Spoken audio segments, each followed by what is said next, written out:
नमस्कार, TV 20 news के इस बुलेटिन में आप सभी दर्शकों का स्वागत है। मैं हूं अशोक वर्मा। देश और प्रदेश की तमाम खबरें देखने के लिए बने रहिए हमारे साथ।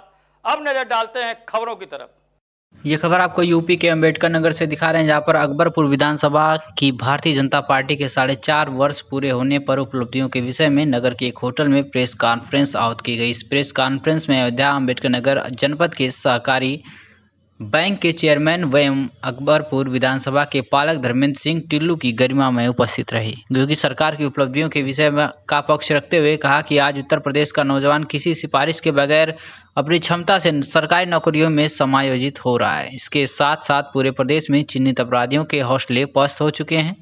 सड़कों के निर्माण एवं महिला सुरक्षा के साथ साथ प्रदेश सरकार मूलभूत सुविधाओं का लाभ समाज के हर उस व्यक्ति को पहुंचा रही है जो उसका पात्र है। योजनाओं में पात्रता के आधार पर उसका चयन की प्रक्रिया हो रही है। भाजपा जिला उपाध्यक्ष चंद्र प्रकाश वर्मा ने कहा कि उत्तर प्रदेश में एक बार फिर योगी सरकार पूर्ण बहुमत से सरकार बनाएगी। अकबरपुर विधानसभा के प्रभारी वासुदेव मौर्य, विस्तारक अमित सिंह, गौरव श्रीवास्तव, रवि सिंह, पंकज प्रजापति, दीपक तिवारी आदि कार्यकर्ता मौजूद रहे। लेकिन ये सही है कि जो लोगों की आपसी दुश्मनी के कारण हत्याएं हो जाती हैं, उस पर भी प्रदेश सरकार सख्त है और दोषियों के खिलाफ सख्ती से कार्यवाही कर रही है। लखनऊ में हत्या हो जाती है, गैंगवार हो जा रहा है लखनऊ में। नहीं, बिल्कुल आप ठीक कह रहे हैं। हत्या, हमने कहा हत्याएं कहीं भी हो सकती हैं। हत्याएं अपराधी नहीं कर रहे हैं, हत्याएं योजना बना करके लोग नहीं कर रहे हैं। हत्याएं आपसी दुश्मनियों के कारण हो रही हैं, लेकिन उस पर भी सरकार सख्त है और सरकार का प्रयास है कि उस प्रकार की भी जो दुश्मनियां, उसमें भी लोग, उसमें भी हत्याएं न हो, जनहानि न हो, और अगर हो गया है तो उस पर सख्त से सख्त कार्रवाई हो। सर, चुनाव 2022 पर मुद्दा क्या था चुनाव आपका? देखिए, मुद्दा विकास है। सबका साथ, सबका विकास, सबका विश्वास जो माननीय मोदी जी ने मंत्र दिया है, उसी आधार पर केंद्र और प्रदेश की सरकारें काम कर रही हैं। हम किसी व्यक्ति को, किसी समाज को, किसी जात को, किसी क्षेत्र को देखकर विकास नहीं कर रहे हैं। हम अल्पसंख्यक भाइयों को भी आवाज दे रहे हैं, अनुसूचित भाइयों की भी आवाज दे रहे हैं, जो अगड़े पिछड़े जो गरीब हैं उनको भी आवाज दे रहे हैं। शौचालय, आवास, पेंशन, सामूहिक विवाह, इस प्रकार की जो भी योजनाएं हैं, हम उसमें कहीं भेदभाव नहीं कर रहे हैं। हम नौकरियों को धंधा नहीं बनाए हैं। पहले की सरकारों ने नौकरियों को व्यवसाय बना दिया था। आज ट्रांसफर पोस्टिंग का व्यवसाय बंद हो गया है।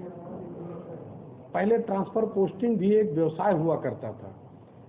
इसी कारण से प्रदेश की जनता ने उन सभी दलों को खारिज किया और प्रदेश की जनता ने चूंकि भारतीय जनता पार्टी पर विश्वास किया, आज भारतीय जनता पार्टी और माननीय योगी जी के नेतृत्व में चल रही उत्तर प्रदेश सरकार उन सभी जन आकांक्षाओं को पूर्ति कर रही है। सरकार विकास की बात कर रही है, लेकिन विकास के नाम पे पर्यटन स्थल घोषित हो चुका है श्रवण क्षेत्र, लेकिन आज भी विकास से छूटा है, ऐसा क्यों?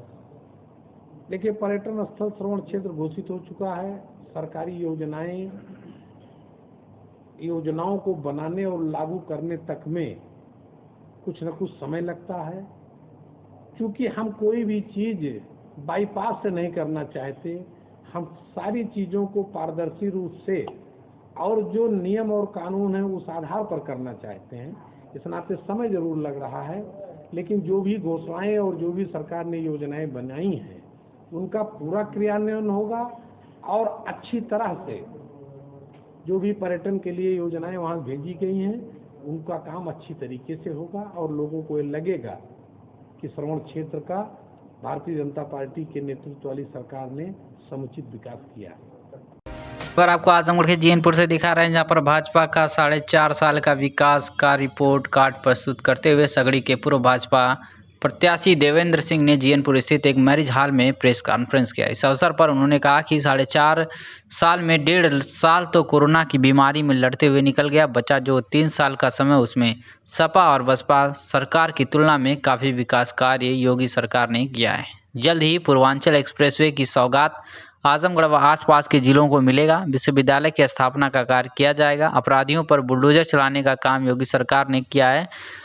तो इसी आजमगढ़ के जिले में एक कोने से लेकर दूसरे कोने तक अपराधियों का बोलबाला रहता था। जहां तक सवाल है कि अयोध्या मंदिर में निर्माण का, वह भी सरकार ने पूरा कर दिया। काशी में भी कॉरिडोर बनाया जा रहा है। और उन्होंने बताया कि सगड़ी विधानसभा की बात की जाए तो जीयनपुर में अजमतगढ़ ब्लॉक तक चौड़ीकरण सड़कों के मामले में हुआ है। रजादेपुर शहरैया ब्लॉक तक चौड़ीकरण हुआ है। पूरे प्रदेश में ब्लॉक मुख्यालय को चौड़ी सड़क से जोड़ने का कार्य प्रदेश सरकार ने किया है। लाटघाट से रौनापार सड़क तक चौड़ीकरण का कार्य प्रस्तावित किया गया। बिलरियागंज से रौनापार का मार्ग चौड़ीकरण को प्रस्तावित किया गया है। स्वास्थ्य के क्षेत्र में सामुदायिक केंद्र लाटघाट का निर्माण इसी सरकार में हुआ है। वहां पर ऑक्सीजन उपकरण लगाने का कार्य भी इसी सरकार ने किया है। सरकारी नौकरियों में विकास हुआ है तथा यहां तक कि मुख्यमंत्री योगी लगभग 5-6 बार आजमगढ़ आ चुके हैं। और कुछ क्या कहा, आइए आपको सुनवाते हैं। कल उत्तर प्रदेश सरकार के 4.5 वर्ष पूरे हुए। उसी क्रम में कल उत्तर प्रदेश के मुख्यमंत्री पूज्य योगी आदित्यनाथ जी ने लखनऊ में 11 बजे प्रेस कॉन्फ्रेंस करके अपना रिपोर्ट कार्ड प्रस्तुत किया। और उसी क्रम में आजमगढ़ जिले के प्रभारी मंत्री सुरेश राणा जी ने कल सर्किट हाउस में प्रेस करके आप सबसे वार्ता की। उसी क्रम में आज पूरे प्रदेश में सभी विधानसभाओं में तय किया गया है कि वहाँ की विधायक या भारतीय जनता पार्टी का जो प्रत्याशी रहा है वो अपनी अपनी विधानसभा में प्रेस करके 4.5 साल के सरकार की उपलब्धियों पर चर्चा करें। उसी क्रम में हम सारे लोग यहाँ बैठे हैं। सामने जो लोग बैठे हैं उनका पहले हम परिचय करा दें। सबसे किनारे जयप्रकाश सिंह जी बैठे हैं, जो इस मंडल के पूर्व मंडल अध्यक्ष हैं, जिला कार्य समिति के सदस्य हैं। आदरणीय तारकेश्वर ओझा जी हैं, मंडल के पूर्व अध्यक्ष हैं, कार्य समिति के सदस्य हैं। श्रीकांत मौर्य जी जो किसान मोर्चा अपना है उसके जिले के अध्यक्ष हैं, उपस्थित हैं। अंजनी सिंह जी जो मऊ से चल कर के आए हैं, जो अपना किसान मोर्चा है उसके क्षेत्र के उपाध्यक्ष हैं। इस प्रेस के बाद कुछ किसानों से और कार्यकर्ताओं से वार्ता करेंगे। हमारे बगल में चंद्रशेखर सिंह जी जो इस मंडल के अध्यक्ष हैं, एक विद्यालय के व्यवस्थापक हैं, अपने ग्राम सभा के प्रधान रहे हैं। उनके बगल में विजय पटेल जी जो अजमतगढ़ मंडल है उसके वर्तमान अध्यक्ष हैं। उनके बगल में शिव कुमार मौर्य जी जो अपना रौनापार मंडल है उसके अध्यक्ष हैं। और आज मैं देवेंद्र सिंह भारतीय जनता पार्टी प्रदेश कार्य समिति का सदस्य हूँ। इस विधानसभा से 2017 में भारतीय जनता पार्टी का प्रत्याशी था। कल उत्तर प्रदेश सरकार के 4.5 वर्ष पूरे हुए और 4.5 वर्षों की हम चर्चा करें तो 1.5 वर्ष केवल कोरोना में निकला है। सरकार को समय मिला तो केवल 3 साल का समय मिला है और 3 साल के इस कार्यकाल में योगी जी ने ऐतिहासिक काम किया है। अगर इन 4.5 वर्षों में 1.5 साल निकाल करके कार्यकाल की चर्चा करें तो आप पिछले 5 साल के सपा की सरकार की तुलना कर लें, उसके पहले बसपा। खबर आपको आजमगढ़ से दिखा रहे हैं, जहां पर जीयनपुर में सादगी के साथ चहलुम मनाया गया और जुलूस नहीं निकाला गया। आपको बता दें कि करबला की जंग में अपने 72 साथियों के साथ शहीद हुए इमाम हुसैन और शहीदाने करबला की याद में मनाए जाने वाला चहलुम जीयनपुर में सादगी के बीच मनाया गया। जीयनपुर के सिया समुदाय में सोशल डिस्टेंसिंग के बीच मातम कर शहीदाने करबला को खिराजे अकीकत पेश की गई।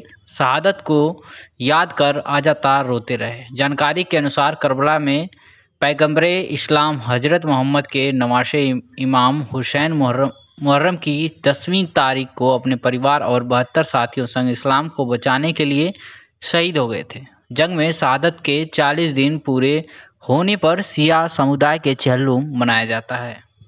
इसी क्रम में आज जीयनपुर नगर पंचायत के कुरैश नगर में हर वर्ष चहलुम का आयोजन किया जाता है। इस वर्ष भी चहलुम का आयोजन किया गया था, पर घर में ही मातम किया गया। सोशल डिस्टेंसिंग के बीच मजलिस भी हुई। किसी प्रकार का कोई जुलूस नहीं निकाला गया। वहीं उलेमा ने करबला की शहादत का बयान किया तो सुनने वाले अपने आंसू रोक नहीं सके। इस दौरान नौहा और मातम भी किया गया, जबकि रह या हुसैन की सादाएं और नाराए हैदरी भी गूंजता रहा। वहीं इस कार्यक्रम के दौरान आयोजक निहाल मेहदी ने क्या कुछ कहा, आइए आपको सुनवाते हैं।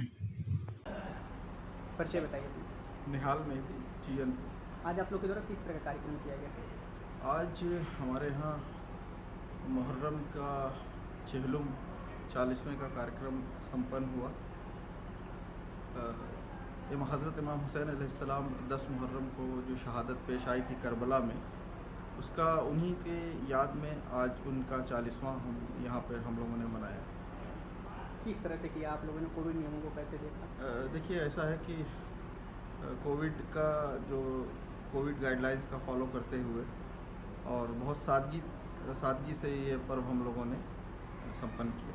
बहुत कम लोगों में आपस में ही हम लोगों ने किसी बाहरी को नहीं बुलाया, बस आपस में ही जितने हम लोग थे आपस में ही हम लोगों ने मिलकर ये त्यौहार, ये 40 चेहलुम का पर्व मना लिया।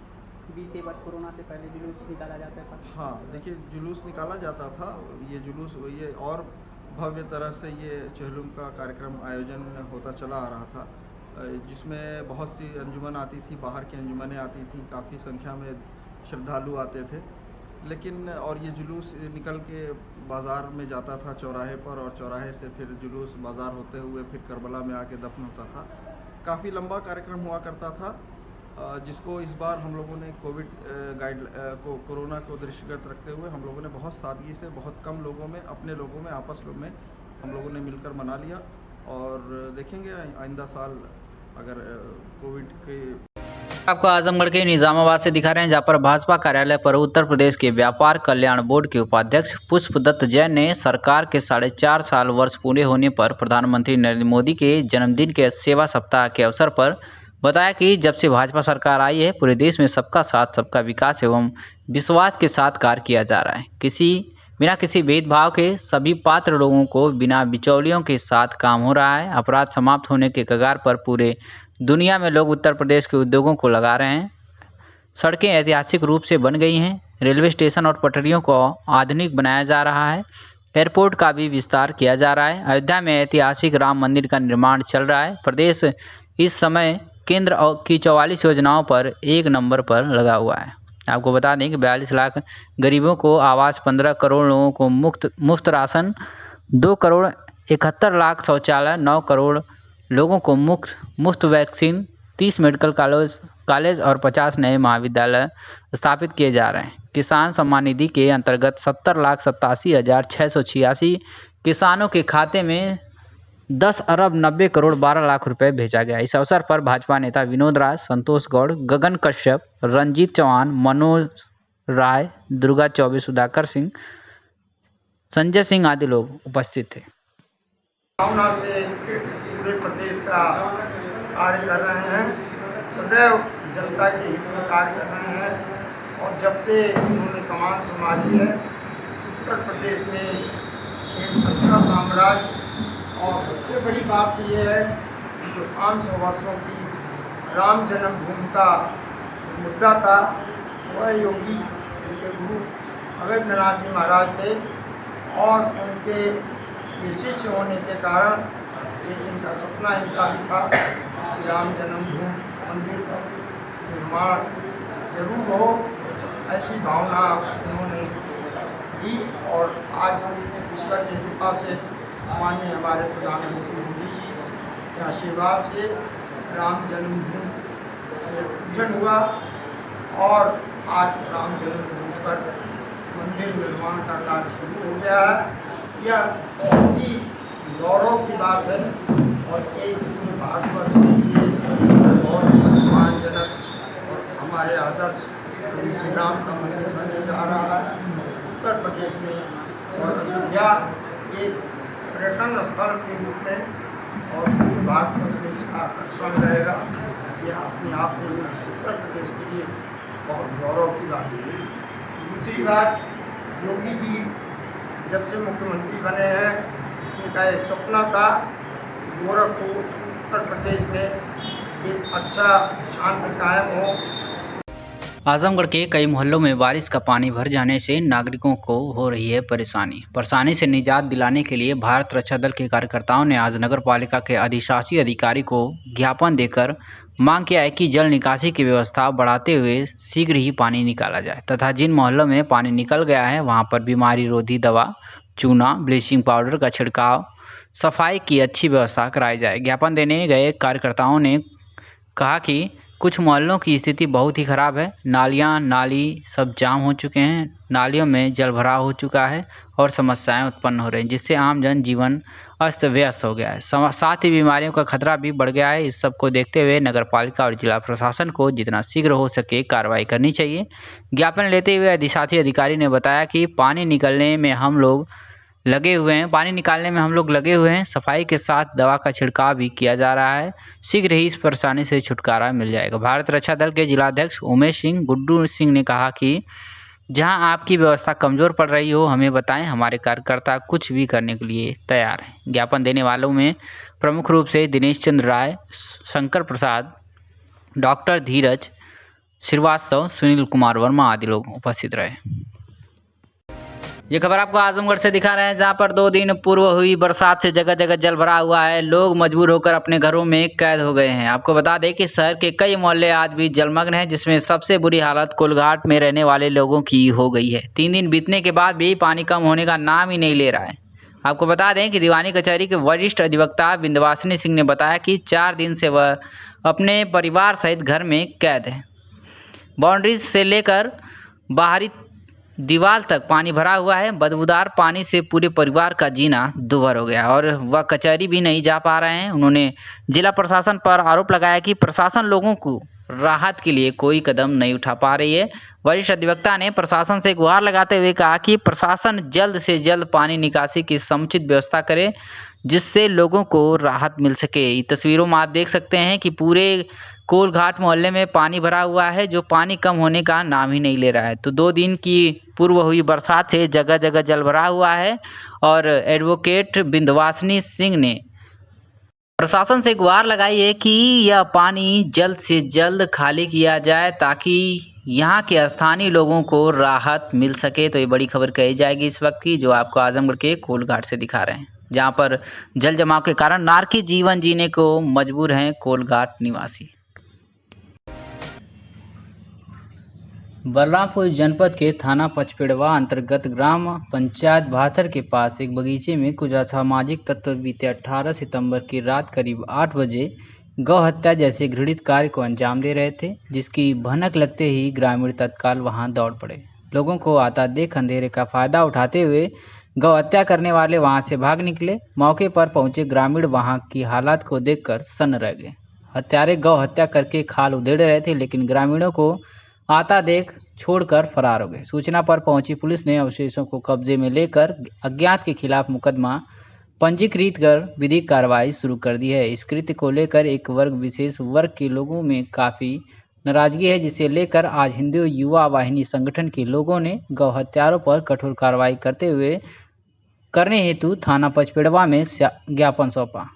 और हिंदू युवा वाहिनी के जिला संयोजक श्री मंगल गुप्ता ने कहा कि जिन लोगों ने समाज में भाईचारा को खत्म करने की नीयत से अमन चैन के दुश्मनों द्वारा हिंदू धर्म को आघात पहुंचाने का कार्य किया गया है, उनके खिलाफ पुलिस जल्द से जल्द कठोर कार्रवाई करे, अन्यथा हम लोग धरना प्रदर्शन करने पर मजबूर हो जाएंगे। क्या कुछ कहा श्री मंगल गुप्ता जिला संयोजक हिंदू वाहिनी ने, आइए आपको सुनवाते हैं। कुछ अपराधियों द्वारा गौ हत्या करके जो जघन्य अपराध किया गया है, उसी के उन अपराधियों को कड़ी से कड़ी सजा दिलवाने के लिए हम हिंदू युवा वाहिनी वाले एक एप्लीकेशन दिए हैं थाना प्रभारी महोदय को, जिससे भविष्य में कोई ऐसा जघन्य अपराध करने का दुस्साहस भी ना कर सके, दोबारा कभी सोचे ना।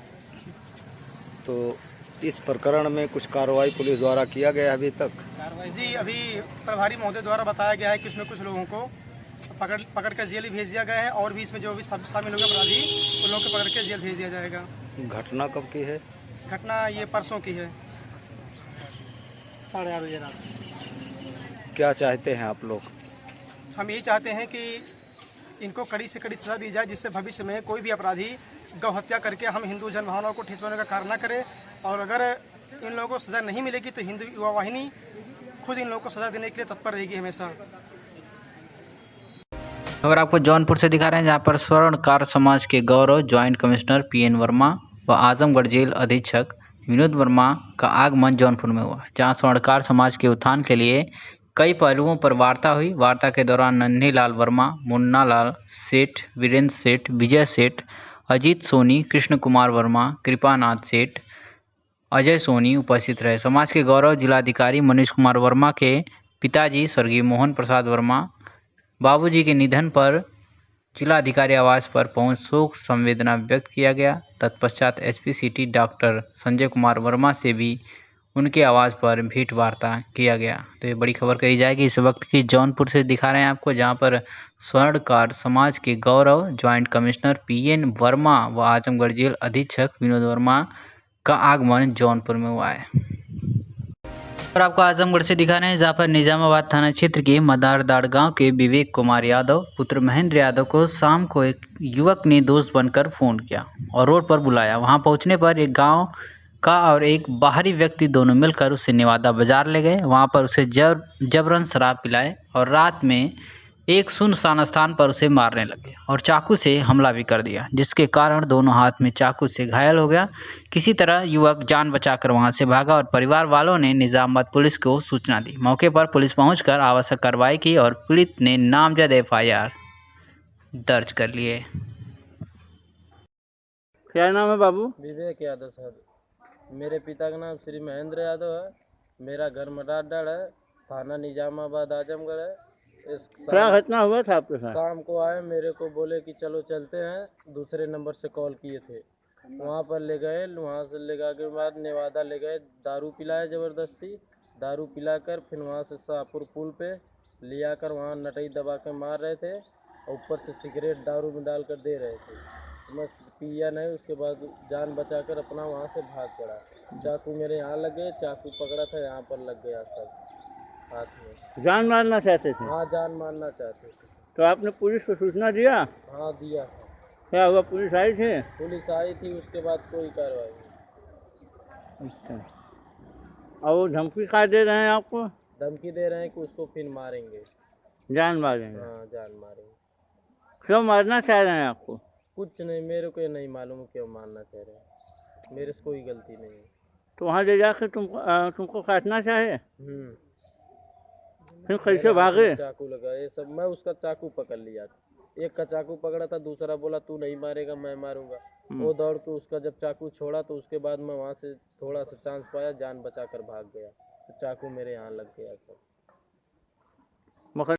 खबर आपको आजमगढ़ से दिखाना है, जहां पर पुलिस अधीक्षक आजमगढ़ सुधीर कुमार सिंह व अपर पुलिस अधीक्षक यातायात सुधीर जायसवाल के आदेश के क्रम में यातायात प्रभारी आजमगढ़ कौशल पाठक के द्वारा शहर के विभिन्न स्थानों ITI स्टैंड, नरौली, बागेश्वर चौराहा आदि जगहों पर साउंड सिस्टम लगाकर लोगों को यातायात जन जागरूकता अभियान के तहत हेलमेट, सीट बेल्ट तथा यातायात के अन्य नियमों की जानकारी दी गई तथा नियमों को अवहेलना करने वाले 65 लोगों का चालान किया गया तथा मॉडिफाइड साइलेंसर लगाकर चलने वाले बुलेट मोटरसाइकिल की भी जांच की गई तथा मॉडिफाइड साइलेंसर लगाकर चलने वाले गोलीनुमा आवाज़ करने वाले 7 बुलेट मोटरसाइकिल का ही चालान किया गया व आमजन में स्टिकर पंपलेट का वितरण भी किया गया।